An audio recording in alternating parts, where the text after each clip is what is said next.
Así como que pidieron el fuego en el altar del holocausto. Y ellos dijeron, no, también nosotros vamos a llevar nuestro propio fuego, ¿no? Y llevaron sus incensarios y llevaron fuego y se lo llevaron delante de la presencia de Dios y Dios los quema.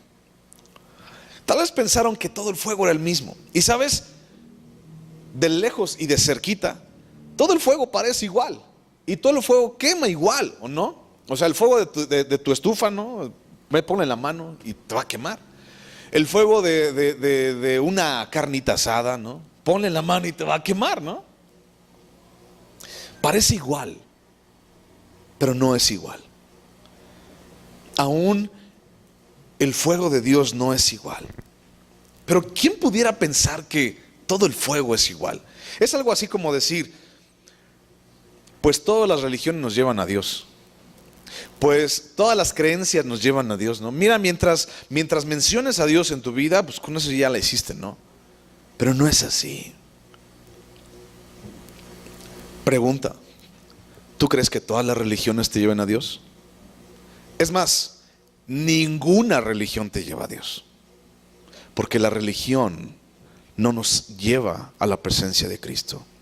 Nos lleva a su sangre, su sacrificio, Cristo mismo, el camino, la verdad y la vida. Y nadie va al Padre si no es por Él. No existe otro medio, no existe otro camino. Pero los seres humanos nos hemos enfrascado, y aún muy cristianos, nos hemos preocupado por hacer caminos alternos para llegar a Dios, ¿no? Y así, pues órale, está chido, ¿no? Mientras tú busques por Dios y vayas y seas buena onda y tengas buen testimonio, pues órale. Mientras vayas allá con Dios, órale. Pero pareciera ser que todo el fuego es el mismo, pero no todo el fuego es el mismo. ¿Cómo pudieron pensar eso? O sea, ¿cómo puede alguien pensar que todo el fuego es el mismo? ¿Cómo puede alguien pensar que todas las religiones nos llevan a Dios? ¿Cómo puede alguien pensar, bueno, mira, es que Alá y Dios es el mismo, ¿no? No más que allá le dicen Alá, aquí le dicen Dios y allá le dicen X, ¿no? ¿Cómo puede alguien pensar eso? Bueno, puede ser uno por ignorancia. Y la ignorancia, ¿sabes qué? No es preocupante. Bueno, sí es, pero no es. La ignorancia no es preocupante, porque la ignorancia se puede erradicar con conocimiento. Y entonces alguien puede decir, ¿sabes qué? Sí, todas las religiones nos llevan a Dios. Sí, todos los fuegos son iguales. Ok, entonces la ignorancia puede combatirse con conocimiento. ¿Sabes qué? Mira, vamos a la palabra y vamos a estudiar, mira, esto y esto. Ok. La ignorancia no es preocupante. Lo que es preocupante es la necedad de las personas. Eso sí es preocupante. Romanos capítulo 1, versículo 21 en adelante dice, los que conocieron a Dios no le dieron gracias, no buscaron a Dios, no le tomaron en cuenta a Dios, dice capítulo 1 de Romanos. Y entonces se envanecieron en sus propios pensamientos, pensando en que ellos podían hacer las cosas, pensando en que ellos eran sabios por su propia sabiduría. Y entonces Dios los entregó a una sarta de cosas que entonces les pasaron, pecados y bueno, muchísimas cosas. Léelo, Romanos capítulo 1 en tu casa. Porque la gente pensó que ellos mismos podían hacerlo por necedad. La gente que conocía a Dios, el pueblo de Israel que conocía a Dios, Nadab y Abiú habían visto la gloria de Dios allí hace poquito, unos días antes. Nadab y Abiú habían visto el fuego de Dios cayendo sobre el holocausto y consumiendo las víctimas. Y entonces, ¿cómo pudieron pensar neciamente que podían llevar fuego extraño? El esfuerzo humano siempre provoca fuego extraño, pero también lo provoca Satanás mismo. En Apocalipsis capítulo 13, versículo 13, si lo buscas por favor, Apocalipsis 13, 13. ¿Lo tienes?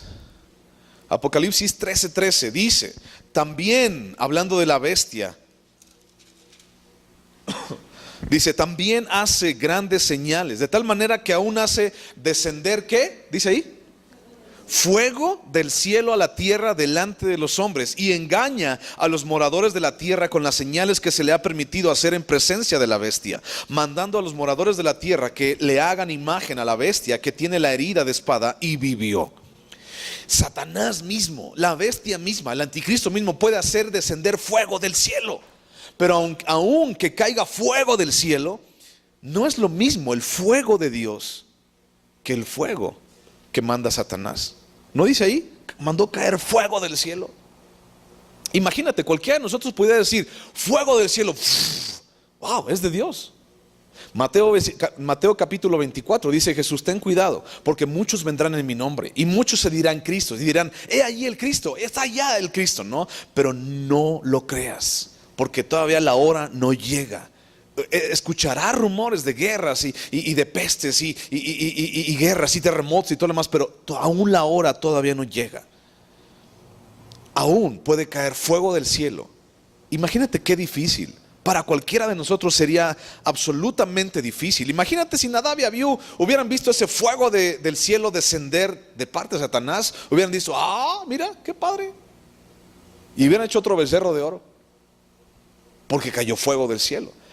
Era prácticamente el mismo, es prácticamente el mismo. Pero ¿cómo puedes tú y yo discernir en realidad cuál es el fuego que viene de Dios y cuál no? Bueno, el fuego que viene de Dios tiene que ver con expiación, con sacrificio, con Cristo, con el Espíritu Santo. El fuego que proviene de Dios tiene que ver con el altar del holocausto en el libro de Levítico. ¿Cómo puedo yo caer en fuego extraño como siendo cristiano, ¿no? Ya estamos hablando así como que ha habido mecanismos, ha habido metodologías dentro del pueblo de Cristo, así como que tal vez nos han desviado y hemos torcido mil cosas dentro de la palabra. Pero ¿cómo puedo yo caer en fuego extraño? Bueno, existen mil razones y tal vez no podemos mencionarlas todas, pero hay una que quiero mencionarte, y esa es la palabra impaciencia. Muchos cristianos hemos caído en fuego extraño por impaciencia. Pero el problema no es el fuego extraño, porque el fuego extraño va a existir, siempre va a estar allí. Sino el problema es, yo decido participar en ese fuego extraño. ¿Por qué? Por mi impaciencia. ¿Sabes tú cuál es la imagen o la cosa de idolatría más famosa ahorita en México? ¿Alguna vez lo has visto? Tal vez te lo he dicho. La Santa Muerte. ¿Y sabes por qué? Porque la Santa Muerte así cumple lo que la gente le pide. Y veo tanta gente, tristemente, con su Santa Muerte aquí, con su Santa Muerte acá tatuada, con su Santa Muerte aquí en la cara, tatuados. ¿Por qué? Pues mira, la Santa Muerte así. Si tú y yo queremos que las cosas pasen rápido, pues se va mejor la Santa Muerte, ¿no? Pero las cosas no pasan rápido, las cosas pasan cuando Dios quiere, de la manera como Él quiere, a la hora que Él quiere y como Él quiere, por los medios que a Él se le antojan, no como tú y como yo pensamos. ¿Sabes por qué rechazaron a Jesús? Nuevo Testamento, Evangelios.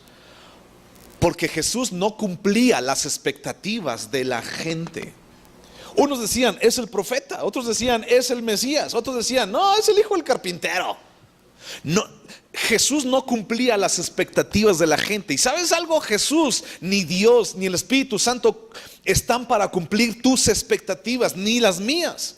Jesús vino a cumplir la palabra de Dios, ¿o no? Y entonces dijo, Señor, que pase de mí esta copa.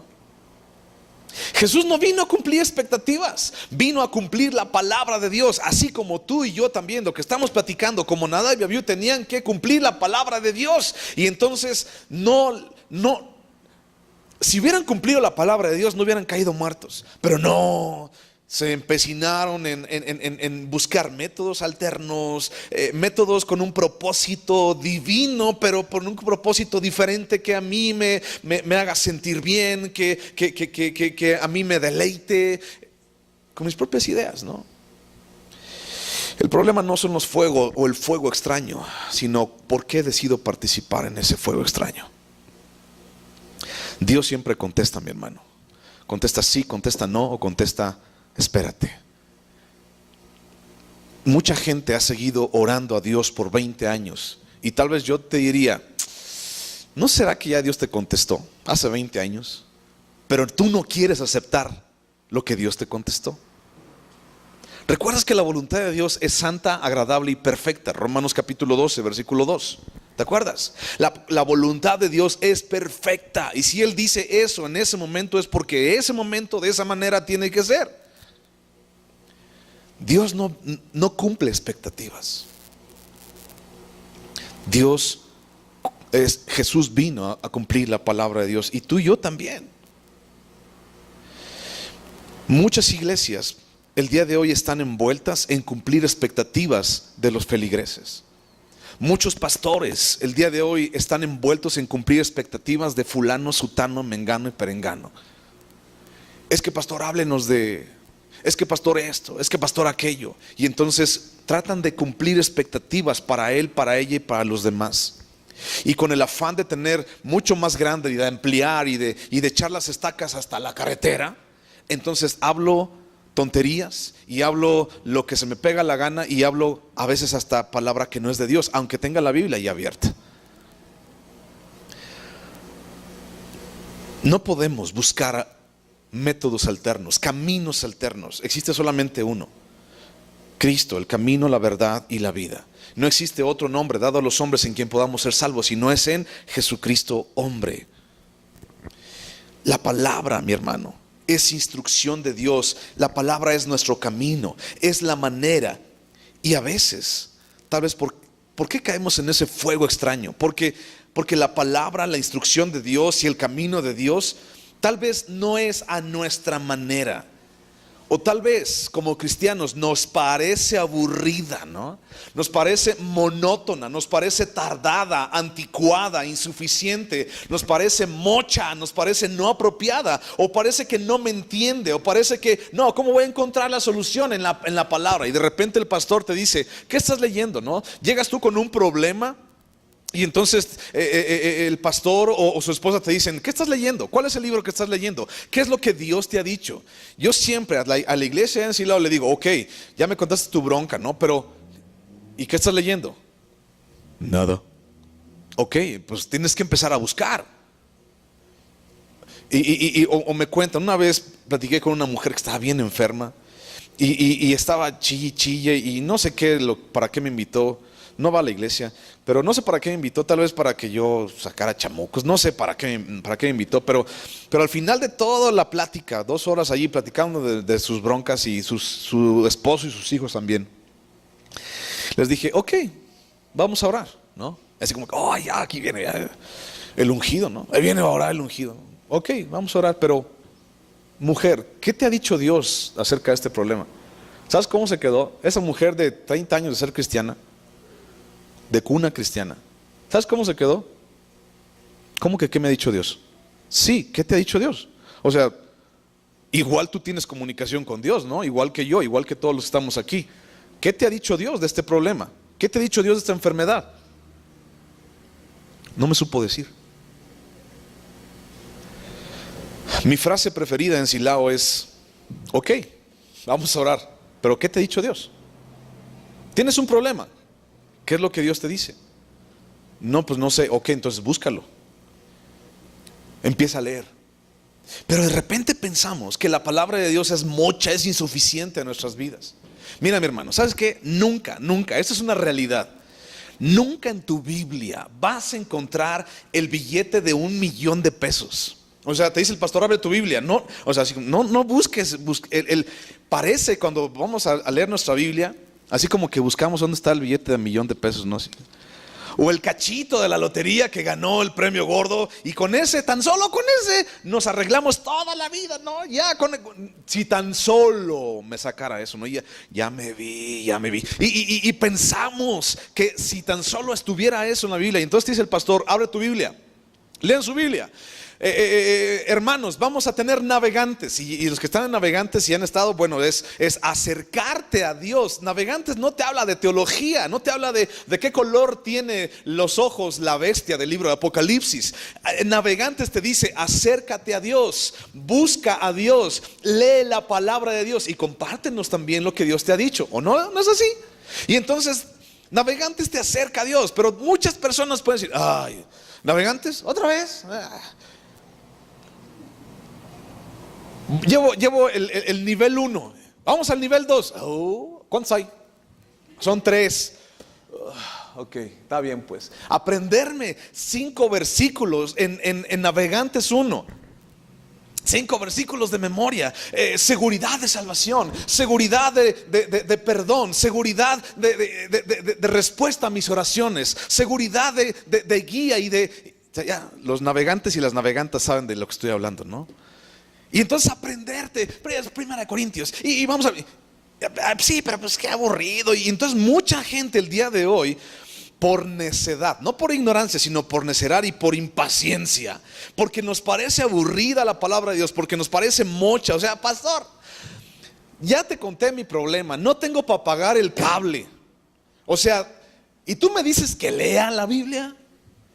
Pastor, ya te dije que mi hijo lo encontré fumando marihuana, y tú me dices que lea la Biblia. O sea, ni siquiera la palabra marihuana existe en la Biblia. ¿Cómo voy a encontrar un alivio allí en la palabra de Dios para lo que en este momento me está pasando? No me estás entendiendo, pastor. O sea, no nos estamos comunicando. Esto es aburrido, o sea, es insuficiente, no es apropiado. La palabra de Dios en este momento sí es palabra de Dios, pero no siento que me entiende.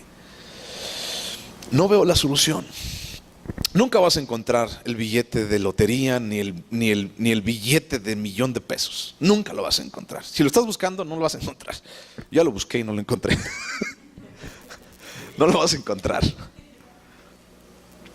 Lo que te va a dar la palabra de Dios es transformación a tu mente y a tu corazón para tomar buenas decisiones, para no andar cayendo en malas decisiones y no tener consecuencias desagradables de esas malas decisiones.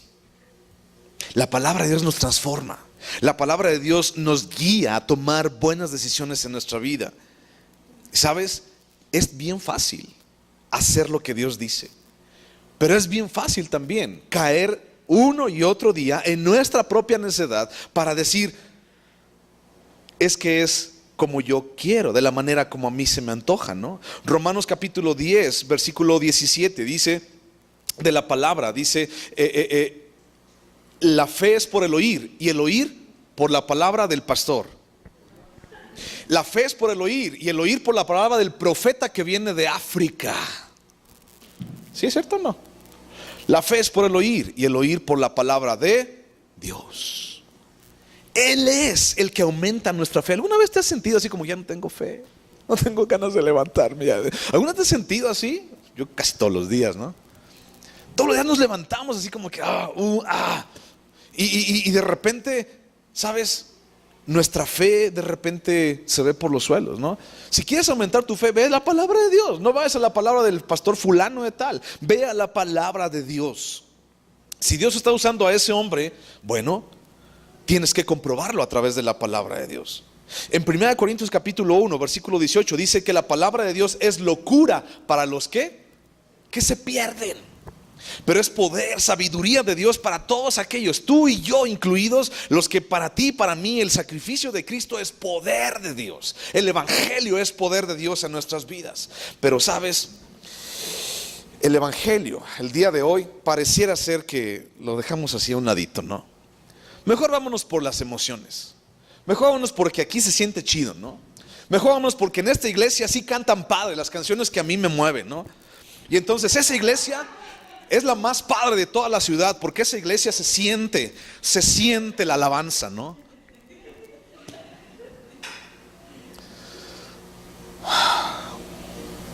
Buscamos pastores súper reconocidos, porque si tiene una iglesia grande y reconocida, seguramente tiene palabra de Dios. Aguas.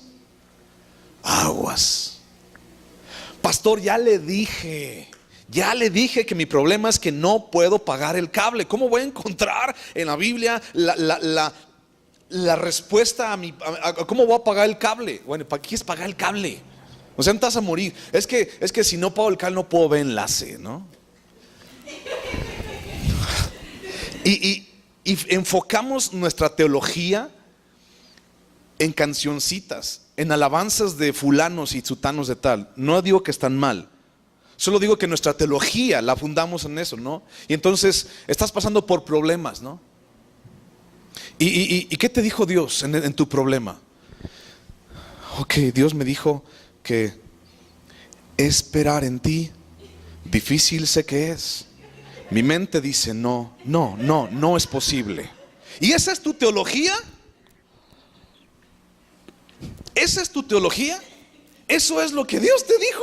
Es que Dios me habló a través de esa canción, ¿no? Ok, Dios ha salvado vidas a través de canciones, y gracias a Dios por esa música. Pero ¿sabes a lo que me estoy refiriendo? No me estoy mofando. Estoy diciendo que los caminos alternos el fuego extraño no nos hemos percatado de que estamos cayendo en un fuego extraño, y queremos caminar el camino que a nosotros se nos antoja, de la manera como nosotros queremos. Mi hermano, el camino está trazado. Por cierto, aguas con enlace, porque en enlace sale el diablo, varias veces. El camino está trazado. El precio ya está pagado. El propósito está definido. El lugar ya está preparado. El asunto de que Dios esté en nuestras vidas y obre en ellas poderosamente, que cambie lo que pasa y nos dé lo que Él nos promete, no tiene que ver con motivos, no tiene que ver con sinceridad. Es un asunto de sumisión y es un asunto de obediencia. Nadab y Abiú, seguramente, honestamente, ellos querían acercarse a Dios, ¿no? ¿Para qué iban? Tal vez en su corazón decían, bueno, quiero acercarme a Dios, sinceramente quiero acercarme a Dios.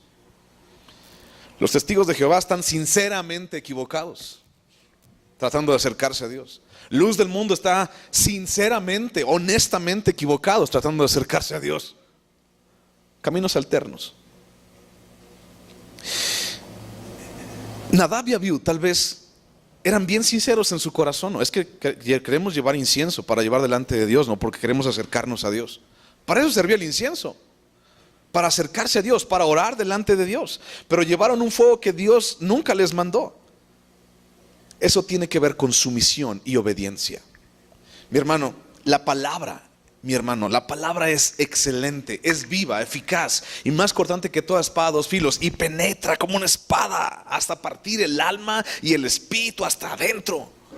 Y entonces discierne los sentimientos y las emociones y los pensamientos, y entonces nos hace ver qué es lo que nos hace falta a ti y a mí. Nos confronta.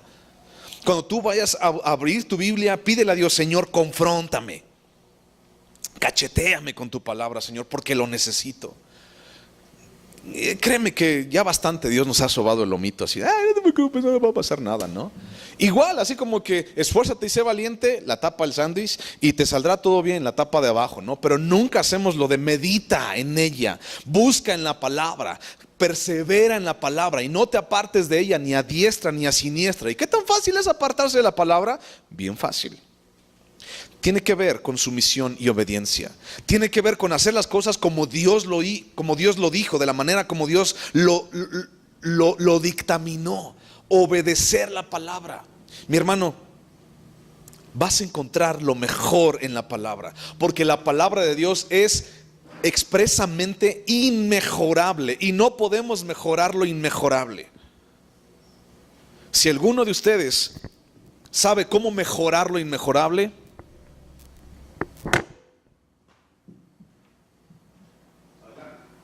dime cómo mejorar lo inmejorable. ¿Verdad que no? No se puede mejorar. La palabra de Dios es inmejorable. La palabra de Dios es lo único que tenemos. La palabra de Dios es, la instrucción de Dios es lo que nos lleva a la presencia de Dios. Y por medio de la palabra de Dios, tú y yo conocimos. Por medio de la palabra de Dios, entonces creímos en Cristo. Y entonces por medio de la palabra de Dios sabemos que Él es, su sangre y su sacrificio están sobre nosotros. Y nos acercamos a los pies de Cristo y nos acercamos a los pies de Dios. Y somos salvos por medio de la palabra. Lo sabemos. El asunto es que la palabra durante mucho tiempo ha sido relegada. Pensamos más en motivos, pensamos más en sinceridad, ¿no? Pensamos más así como que, pues allá está padre, ¿no? Aquí no tanto, está medio aburrido, ¿no? Colosenses capítulo 2, versículo 9. Colosenses 2, 9.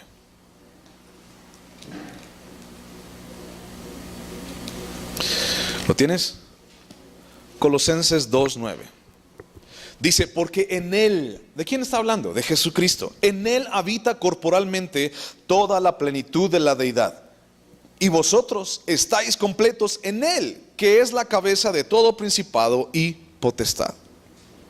En Él, mi hermano, tú y yo estamos completos, ¿o no? ¿Qué hace falta? Nada, absolutamente nada. Es Cristo y absolutamente nada más en nuestra vida. Él es lo que necesitamos. Él es lo que nos lleva. Él es lo que nos ha rescatado. Él es y siempre será. Regrésate a Levítico, versículo 2. Dios nunca les mandó ese fuego y fueron consumidos. Dice versículo 2: y salió fuego de delante de Jehová y los quemó, y murieron delante de Jehová. Salió fuego y los quemó.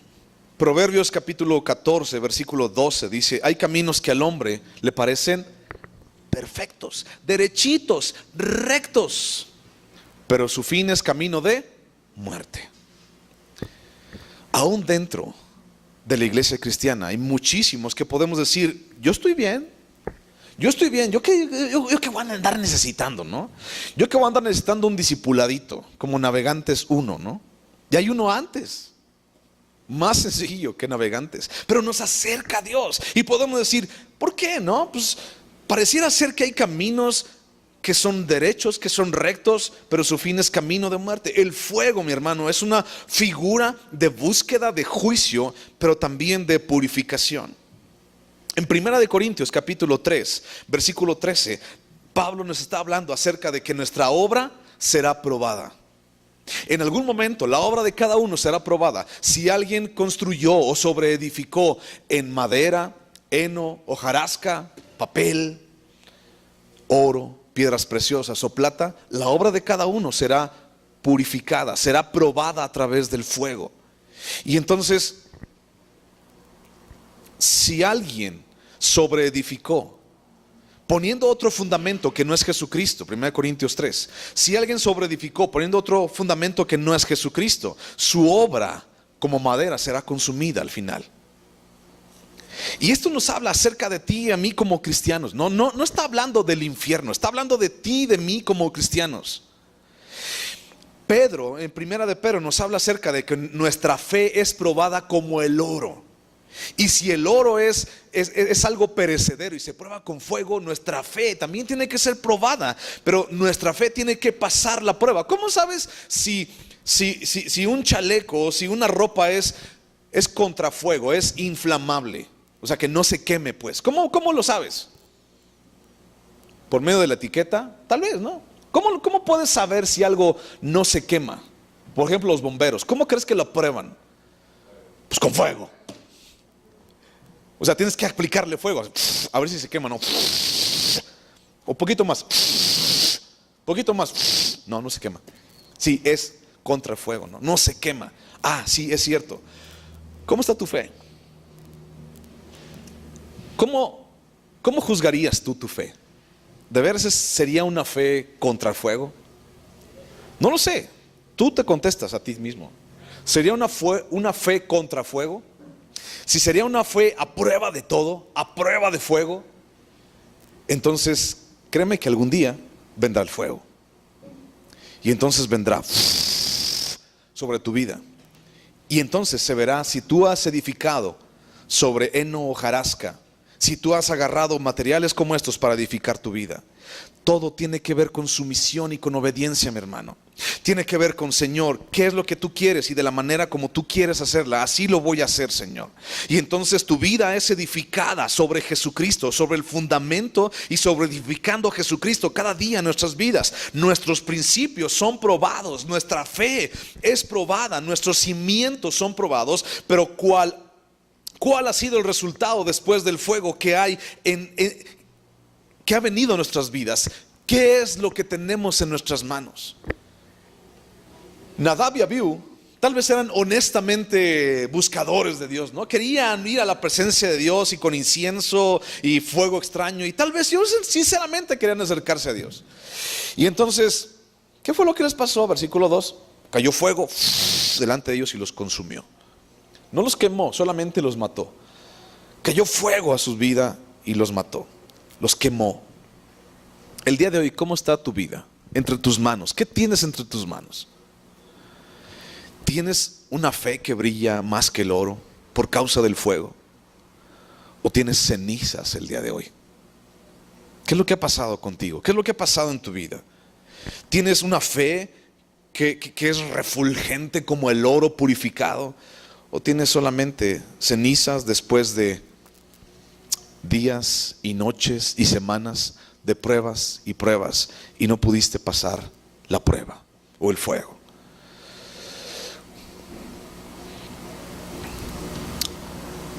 Veo vidas derrumbadas. Esto es algo que ha estado pasando en Silao. Si algún día te acuerdas de nosotros en oración,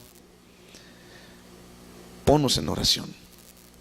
No sé si esté pasando aquí, no conozco tu vida, pero en Silao, como en muchas otras partes, veo vidas derrumbadas, veo matrimonios consumidos por el fuego, veo personas derrotadas, veo personas con olor a muerte por el fuego que ha venido a sus vidas. A veces por impacientes, a veces porque pensaron que un camino alterno sería mejor, porque tratar de ayudarle a Dios sería la mejor respuesta, porque tal vez pensaron que todo el fuego era el mismo, o porque tal vez dentro de su ignorancia lo hicieron, pero tal vez, y peor aún, dentro de su necedad, no esperaron a Dios o la respuesta de Dios para su vida. ¿Cuál fue el pecado de Nadab y Abiú? Se alejaron de la palabra de Dios, no hicieron las instrucciones de Dios, y las instrucciones de Dios son claras. Se alejaron de la palabra, pero no quisieron seguir la palabra. Busca Isaías 35:8. No quisieron seguir la palabra. Isaías 35:8. Isaías 35:8. ¿Lo tienes? Isaías 35:8. ¿Lo tienes? Ojo, es lo que dice la palabra, así lo voy a leer. Isaías 35:8, no es alusión para nadie. Dice: y habrá allí calzada y camino, y será llamado camino de santidad. No pasará inmundo por él, sino que Él mismo estará con ellos, hablando de Dios. El que anduviese en este camino, por torpe que sea, no se extraviará. ¿Ok? No es insulto para nadie, ¿de acuerdo? Eso es lo que dice la palabra. Dice, si alguna persona camina por ese camino. ¿Cuál es el camino? Jesús, el camino, la verdad y la vida. Cualquier persona, por torpe que sea, si anda por ese camino, dice, no le pasará nada, no se extraviará. Mi hermano, la palabra de Dios es sencilla. La palabra de Dios no es complicada. Es todo aquel que en Él cree, no se pierde y tiene vida eterna. Voy a terminar con este pasaje. Bueno, ya se me acabó la hora. Terminamos ahí y le seguimos. ¿Ya se durmieron? ¿Le seguimos? ¿Poquito más? 2 minutos más. 20 minutos más. Ok, ya casi termino. Busca Mateo capítulo 13, por favor. Mateo capítulo 13.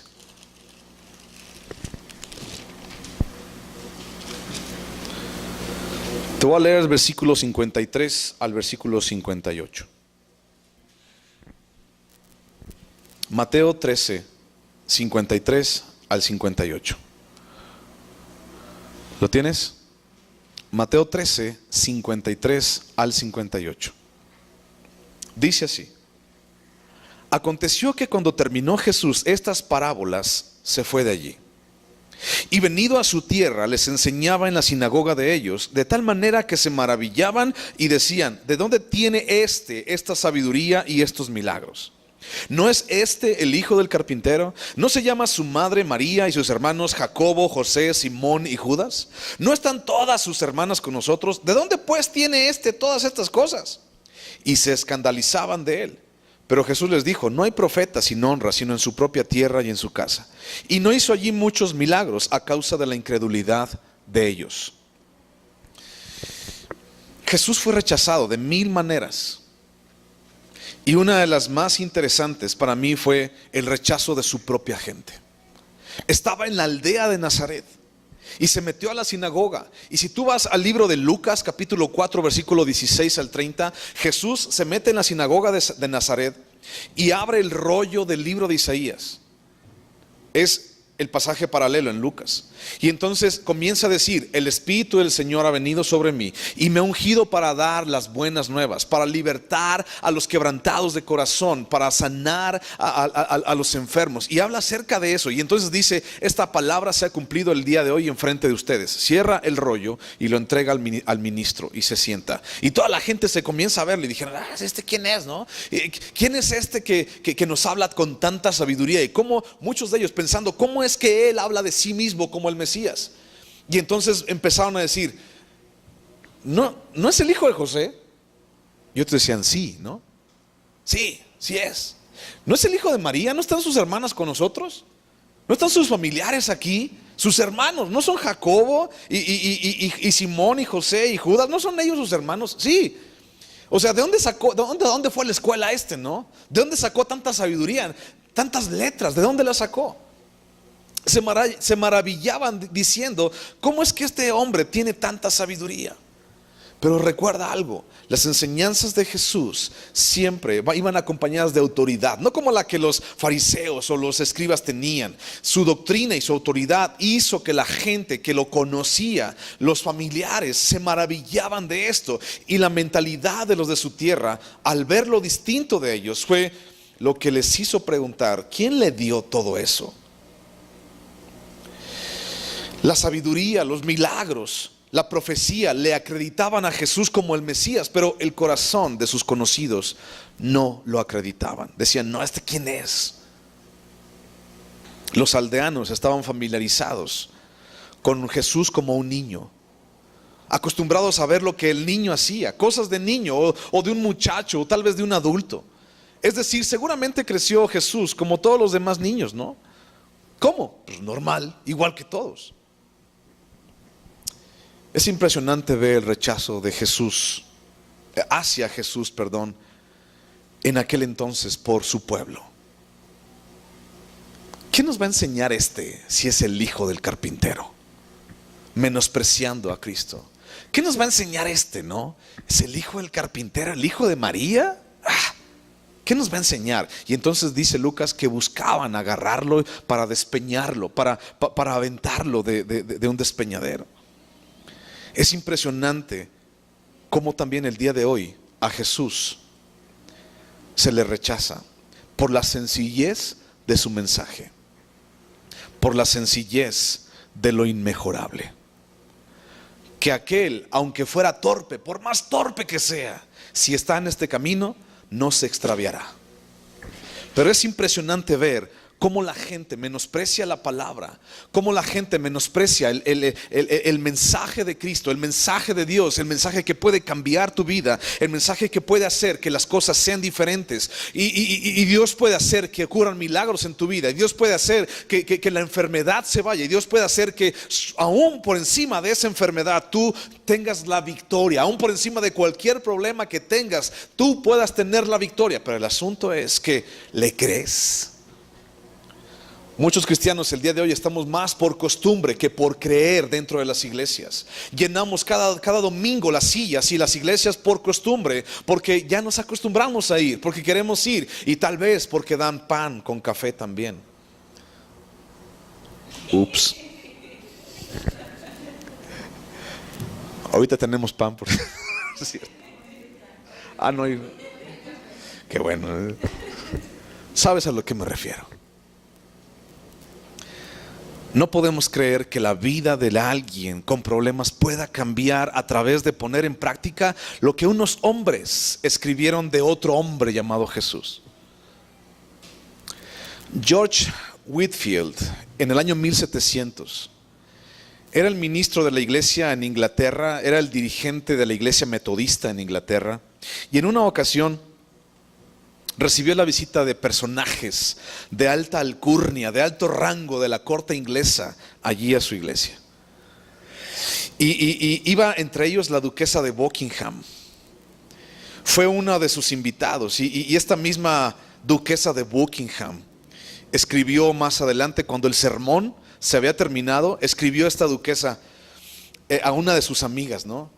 Le escribió una carta y dijo: las doctrinas de este hombre son de lo más repulsivas. con una fuerte tintura de impertinencia y falta de respeto hacia los de mayor categoría. Siempre los pobres buscan deshacer las distinciones. Es una monstruosidad que nos digan que tenemos un corazón tan malvado como cualquier desgraciado que se arrastra por el suelo. Esto es altamente insultante e injuriante, y me quedo aterrada de que Su Alteza pueda congraciarse con tales sentimientos tan disparejos al alto rango y a la sangre noble. Eso es lo que dijo la duquesa de Buckingham. Dentro de las iglesias hay muchas duquesas de Buckingham. No sé si aquí haya. En Silao sí las hay. Pensando en que la palabra de Dios, por sencilla que es, no les va a ayudar. Y prefieren mejor ver un método. Y prefieren mejor ver un camino alterno. Un fuego extraño. Por impaciencia o por necedad. Y dijeron todos: ¿no es este el hijo del carpintero? Y dijeron: sí, sí es el hijo del carpintero. Rechazaron a Jesús por ser hijo de un carpintero. Rechazaron a Jesús porque lo habían visto crecer en la aldea. Si quieres el día de hoy un buen consejo, deja que el hijo del carpintero toque tu corazón. Escucha las palabras del hijo del carpintero. Porque el hijo del carpintero ha cambiado tu vida. Oramos.